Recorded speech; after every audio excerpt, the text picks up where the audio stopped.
I will take down your information and we'll have someone reach out to you directly. Okay, it's 856-457-7114. Yep, your name? This is Teresa Lockwood. Meshiki, M-E-S-H-I, I'm sorry, M-E-S-H-I-K-H-I. Alright, so your first name's Teresa, your last name's Lockwood? Lockwood Meshiki. Alright, and you spell that, you go again with that spelling? Lockwood, L-O-C-K-W-O-O-D. Yep. And hyphen, this is the name of my Facebook page. Teresa Lockwood and hyphen Meshiki, M-E-S-H-I-K-H-I. All right, we'll have someone reach back out to you. Yeah, somebody's basically blocked me off of the New Jersey State Police page for no reason. I haven't done anything wrong or anything like that. I didn't commit any violation or anything like that. So there's no reason for me to be blocked. I'm basically personally attacked. All right, we'll have someone reach out to you. Okay, thank you.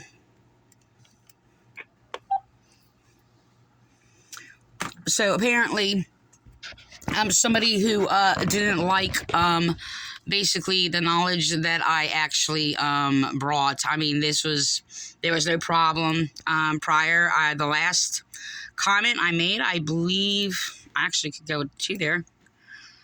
Actually, I can't. Actually, I have to go through another way.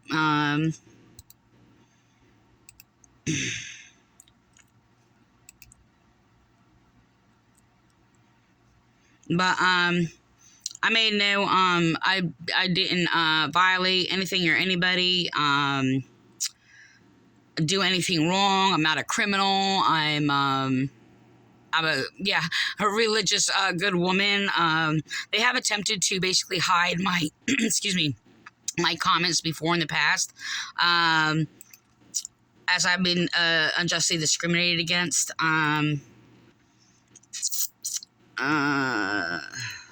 I mean, law discriminates against crime, but yeah, I am being targeted, and people do not want me to bring knowledge about things.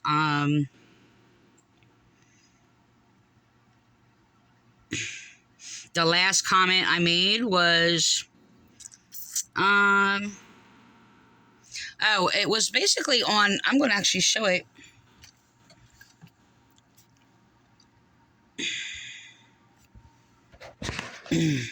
Excuse me. Oh, wait. Hold on. I'm not sure. No, that's actually not the one. Hold on. Okay. So the last comment I made was basically analyzing the this story of a trooper who this didn't make sense. This is the last comment I made, and I was blocked. So apparently somebody basically is hiding me. Trying to see if there is, my comment is on here, or if I'm no, my comment was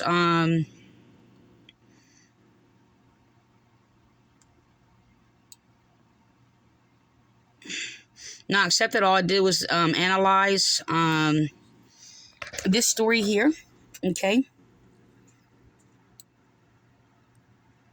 on this officer. So all I did was break it down and basically present that that the story does not make sense unless there's information that could actually, you know, link it together or whatever. But the thing is that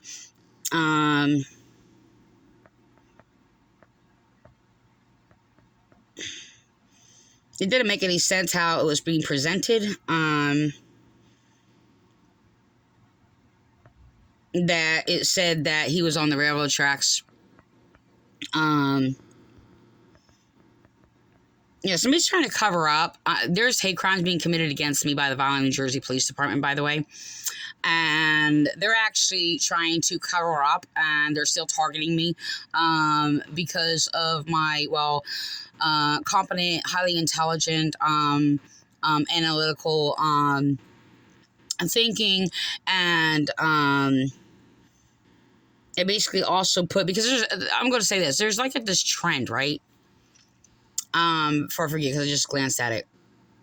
there's this trend that they're basically putting that all these officers are fearless, and they have all the same profile identity, and this promotion of being fearless is actually illogical.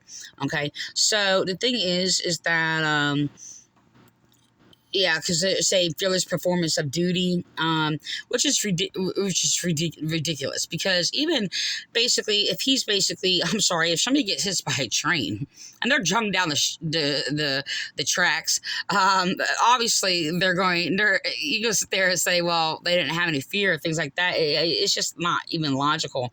But this was a trend that's still trending today, where they try to pit like fear against faith and things like that, and nobody's fearless. So the thing is, I actually broke down this description, and it says investigating recent armed robbery. I'm going to just read from the beginning. At 10:40 a.m. on November 19th, 1970, Trooper Moesta was investigating a recent armed robbery, and when en route to Rama Road to interview suspects in Fairton, Troopers Moesta turned onto Railroad Road and crossed over railroad tracks. A large bush obstructed his view on the tracks. As Trooper Moesta crossed the tracks, a train considered 3 locomotives and 78 empty box cars and sound hoppers was traveling south toward the crossing. The engineer blew his whistle and rang his bell 800 to 900 feet prior to the crossing. So, upon observing the approaching troop car, he sounded several short blasts to warn him. He also applied the emergency brake and used sand, but it was too late. The trooper car left 156 feet of heavy skid marks before the impact and was struck initially at the rear of the left fender and the roof above the left front door. The car was dragged 9 feet further south. The accident scene had no gate, no flashing warning device, and a row of bushes obstructed the view of southbound trains to traffic. Makes no sense. So the thing is all I did was analyze it and give it this analytical view. And it said this doesn't make any sense. Because first of all, he struck the left fender and the left, so it would be like the left top part of the car, so it would be like the left side. So he's basically on the driver's side. Okay, so the thing is, I mean, I don't know if it went total in two, like the right side, but regardless, is that this guy is basically stood still on the tracks for all that to happen, and he not know. Okay, and why is he sitting that long on the tracks? So, I mean, it didn't make any sense, so I just put things into question, and so all of a sudden, I'm blocked. That's all I did. So, the thing is yeah, so apparently who's ever doing this is basically got in there and blocked me to hide these things. I mean, I read these. I observe the page. I like reading the stories. But the thing is just that, yeah, there could be like discrepancies. Like the thing is, they have a point of view of witnesses from it would sound like that it would be the claims from, I guess, the what do you call the people, conductor, I guess, and what they did. It has a description as if they would tell what happened on their side of the story. Of course, we don't get the officer side of the story, but the thing is just it has him as a standstill.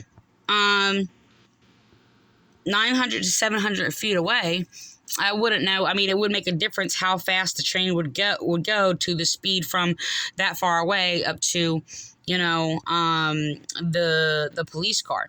So the thing is just that, I mean, there's a lot of factors involved. Also, involved would be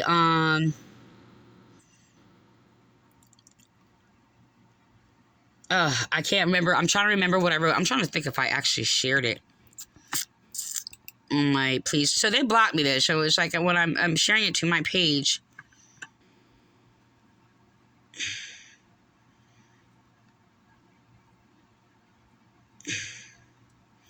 doesn't show for face value. But apparently, I mean, I don't know if they actually switched things. I just want to let you know though.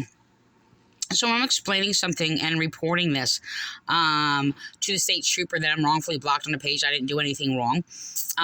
They're sitting there, like, I mean, repeatedly, like just saying this thing. Oh, you have to contact Facebook. We have nothing to do with that.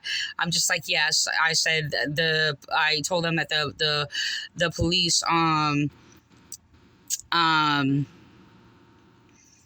how do I say this? Manage their own Facebook page. This is the New Jersey State Police page, and I was like, oh no, we don't do anything. We don't write anything personal on the police page. Like, they're just making these things up. I'm like, yes, you do. You put your own stories. Well, I don't think I use the word stories, but same principle. I said you make your own post, or whatever, our personal things to your police department. Oh no, we don't. This is what he's doing. I said, are you the one that blocked me from the page? And so he's playing all these games. And so he's insisting and then keeps going, oh, you got to contact Facebook. I said, Facebook isn't what I'm having an issue with. Facebook did not block me off the police page. I said, do you have Facebook? I said, I mean, I was like, I mean, it's okay if you don't have knowledge about it, but that's not how it works. And it's like, this is police had blocked me from their personal police page. So he's insisting that this didn't happen. So they're playing games and they're distracting things. And it's just like, I'm wrongfully blocked. And their motive, I mean, look, why are they answering? So if they don't know anything about Facebook, why are they answering as if they do? Okay? Or they're sitting there just playing games, and I mean, this immature like behavior is just like disturbing. So I mean, somebody actually got on Facebook before and actually tried to basically hide my comments. So I had to sit there and report that, and basically so they stopped hiding my comments or whatever, but it's obviously they hide comments.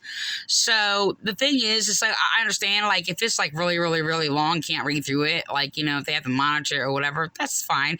And I've actually mentioned something like that or whatever before.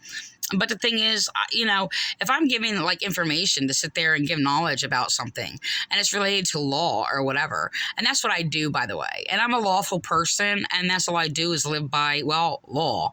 So the spirit of the law, by the way, and the spirit of the law, by the way, basically is insight to putting that law into practice to protect life. And it's really, really disturbing. So rather it be like somebody else's order. This is definitely somebody targeting me, and I am personally targeted. As actually, I've been actually targeted and bullied on their page by other police officers. So I don't know what happened or whatever, but apparently, they altered things or whatever. So I'm not really sure if, it was either they have, they put it on a special privacy to police community. I mean, it could be a various things, or, they don't go on the police page, whatever the case may be. They just stopped having a lot of officers like respond, because a lot of officers will actually go to the police page on the Vaughan, New Jersey State Police page and actually attack. I'm trying to log out of here. Right. People who would actually speak against them. This is actually a bullying tactic that they use. It actually expose them more than anything. Of what they do. I mean, if you basically gave knowledge or disagreed with something they post, they would sit there and harass you, call you mentally ill, and all these things, go on medication and all this other stuff for basically bringing knowledge. If you notice on these police pages and all these other things or whatever, there's hardly anyone who actually speaks any knowledge. It's just like a few words that gives them like praise and worship to police, mostly churchians. And I've been bullied by mostly churchians people.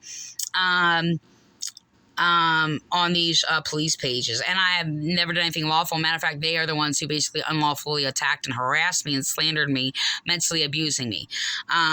So I only give insightful knowledge. So the thing is very possible that people are targeting me, make sure I'm not heard.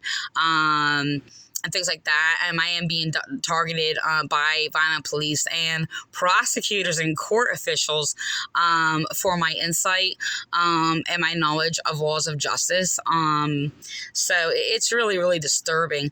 And, you know, it just exposes them as the criminals they are. But I do actually have respect for law enforcement, and I am being harassed and targeted for that. No, it's not paranoia. Paranoia would be like, if it's not happening, yes, it is. And I actually have a lot of evidence of that.